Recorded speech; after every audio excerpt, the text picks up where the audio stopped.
अगर आप खराब कहते हैं और बर्गर कहते हैं तो आप बर्गर हैं। अगर आप दिन भर घर में शलवार पर टी शर्ट पहनकर घूम रहे हैं तो आप बर्गर नहीं हैं। अगर आप चाय के होटल को ढाबा कहते हैं तो आप बर्गर हैं। अगर आप दोस्तों को ब्रो नहीं जानी कहते हैं तो भी आप बर्गर नहीं हैं। अगर आप स्पंज की चप्पल को फ्लिप फ्लॉप कहते हैं तो आप बर्गर हैं। अगर आप मिनरल वाटर की बोतल एक बार खरीद कर बार बार पानी भर के इस्तेमाल कर रहे हैं तो आप बर्गर बिल्कुल भी नहीं है। राशन को ग्रोसरी और पेट्रोल को गैस कहने वाले भी बर्गर हैं। मोटरसाइकिल को गाड़ी कहने वाले भाई सुन लीजिए, आप भी बर्गर नहीं हैं। अगर आप बड़े बड़े चेक वाले पजामे पहनते हैं, रात को सनग्लासेस लगाते हैं और बाबा की सिविक चलाते हैं तो समझ तो गए होंगे। जिन जिन को टमाटर का रेट पता है वो तो बर्गर बिल्कुल भी नहीं है। फ्रेंच फ्राइज की जगह लोडेड फ्राइज खाते हैं तो अभी बॉस ऑफ सीन है आपका। अगर आप अपना खर्च निकालने के लिए शाम को ट्यूशन पढ़ाते हैं, बर्गर हो ही नहीं सकते आप।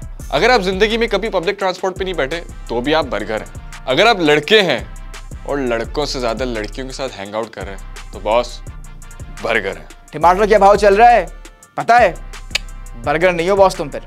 अगर आपको बताना पड़ रहा है कि आप बर्गर नहीं है तो आप बर्गर ही है। अगर आप अपनी लड़की दोस्तों को ब्रो कहते हैं तो आप बर्गर है। अगर आप नाई की दुकान को हेयर सलून कहते हैं तो आप बर्गर है। अगर आप सिगरेट एक एक करके खरीद रहे हैं, पैकेट नहीं खरीदते तो बर्गर नहीं है आप। अगर आपकी शादी में डांस सिखाने के लिए कोई कोरियोग्राफर आ रहा है तो बॉस समझ ले